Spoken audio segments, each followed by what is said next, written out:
Hello बच्चों, आइए अपनी आज की क्लास में टॉपिक्स तो हो ही चुके हैं। अब तो बस हम उनके अलग अलग सम्स निकालने पे लगे हैं। आइए देखते हैं इस सम में वो क्या कहना चाहता है। एक्स एंड वाई दो लोग हैं, ठीक है। रेशो कितना है इनका? 2:1 का। अच्छा, इस डेट से 2016 के स्टार्टिंग से दे एडमिट जेड, उन्होंने जेड को अपने साथ मिलाया। उसके बाद इनका न्यू रेशो जो हुआ एक्स वाई जेड का, वो हो गया ये।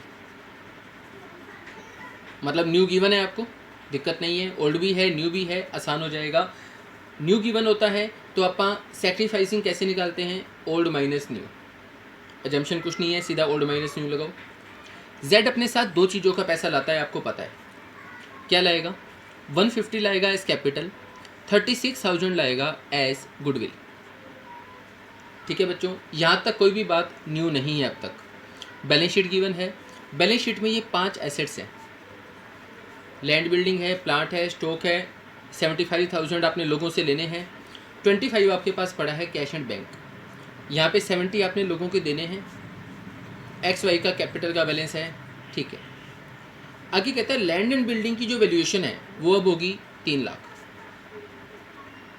ठीक है जी। कहाँ जाएगा ये? रिवैल्यूएशन में जाएगा। 340 पहले है, अब आगे 3 लाख, तो 40,000 से लैंड की वैल्यू कम आ गई ना, तो ये कहाँ जाएगा? रीवैल्यूएशन अकाउंट की डेबिट साइड में। आप जानते हो प्लांट को क्या किया जाए, घटाएं या बढ़ाएं? साफ लिखा हुआ है घटाना है। कितना रेट है? 10। प्लांट है कितने का? 2 लाख का, तो 2 लाख का 10 कितना हो गया? 20,000 से प्लांट की वैल्यू भी क्या हो जाएगी बच्चों? कम।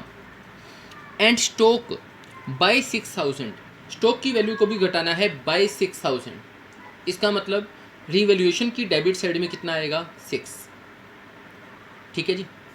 तो आपको जो जो इसके यहाँ पे आइटम्स बनेंगी वो बनानी है। उसके अलावा ओपनिंग बैलेंस शीट बनानी है। रीवैल्यूएशन अकाउंट जो आपको है इज टू बी मेड बनाना है किससे?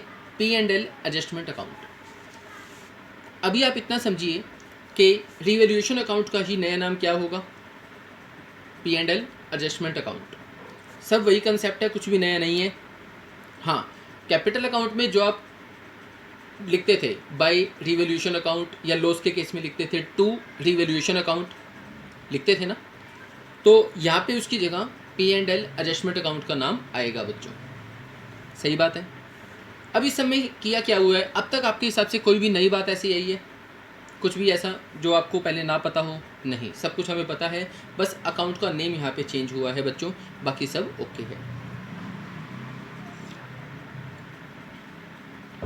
उसके बाद इस समय देखते हैं क्या कुछ नया है। सम 65। Following is the balance sheet of A, B and C। ठीक है, 3, 2, 1 का क्या है? इसका रेशो कौन सा हो गया? ये ओल्ड। हाँ जी। इस सब में क्या दिया हुआ है बैलेंस शीट में? देखते जाओ। क्या सभी एसेट्स का नाम सुना हुआ है या कोई नई आइटम आपके पास यहाँ पे है? इसका सुना हुआ है।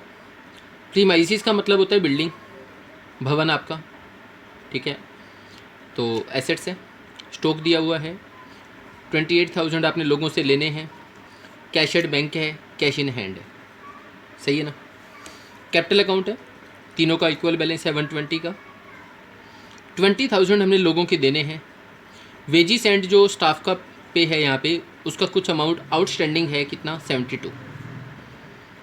ठीक है, नई बात यहाँ पे क्या आई?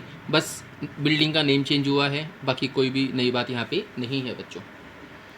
अच्छा, उसके बाद 2016 के स्टार्टिंग से उन्होंने डी को साथ मिलाया इन कंडीशंस पे। क्या? डी अपने साथ लाएगा 120 कैपिटल के, 30,000 गुडविल के। ठीक है ना? कितने हिस्से के लिए? ये बात यहाँ पे न्यू है बच्चों।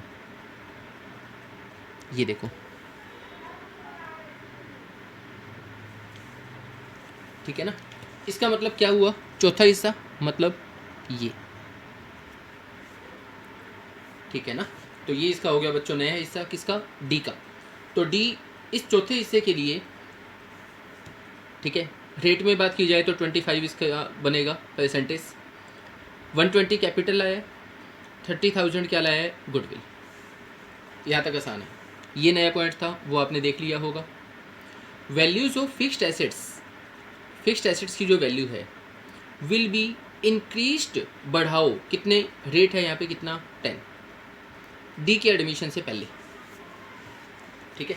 अब बच्चों ये भी एक नई बात आपके सामने है, मतलब कंसेप्ट नया नहीं है, कहने का ढंग चेंज हो जाता है, सब कुछ पहले किया हुआ है। देखो, एसेट्स एंड लायबिलिटीज़ की वैल्यू में जो चेंज होगा, जो वैल्यूज आप बदलते हो, वो कब बदलते हो, या तो डी के एडमिशन के टाइम पे, अब तक हमने किया भाई जब एडमिशन होना है डी का, नए बंदे का, उस टाइम पे उसकी नई वैल्यूएशन कीजिए, या उससे पहले हो जाए, हमें कोई दिक्कत नहीं है, एक ही बात है, चाहे पहले हो या उस टाइम पे हो। लेकिन डी के एडमिशन के बाद हुआ है तो वो गड़बड़ है। ठीक है ना, डी के एडमिशन के बाद आपने चेंजेस किए हैं तो इसका मतलब डी को भी उसमें हिस्सा मिल जाएगा, सेम डेट पे हो या उससे पहले हो, होता तो मोस्टली पहले है, हम कह देते हैं on the date of admission of D, कहने को तो ये आ जाता है ना, तो या सेम डेट पे या पहले, एक ही बात है। कितना, 10। अच्छा एक बात ये भी है, क्या यहाँ पे फिक्स्ड एसेट्स का सीधा नाम दिया हुआ है, नहीं, तो हमें ये पता होना चाहिए कि कौन कौन सी एसेट्स ऐसी हैं जो फिक्स्ड एसेट्स में जाएंगी। ठीक है, तो ये दो ही हैं, पहली दो, ये दोनों ही हैं बच्चों आपकी फिक्स्ड एसेट्स।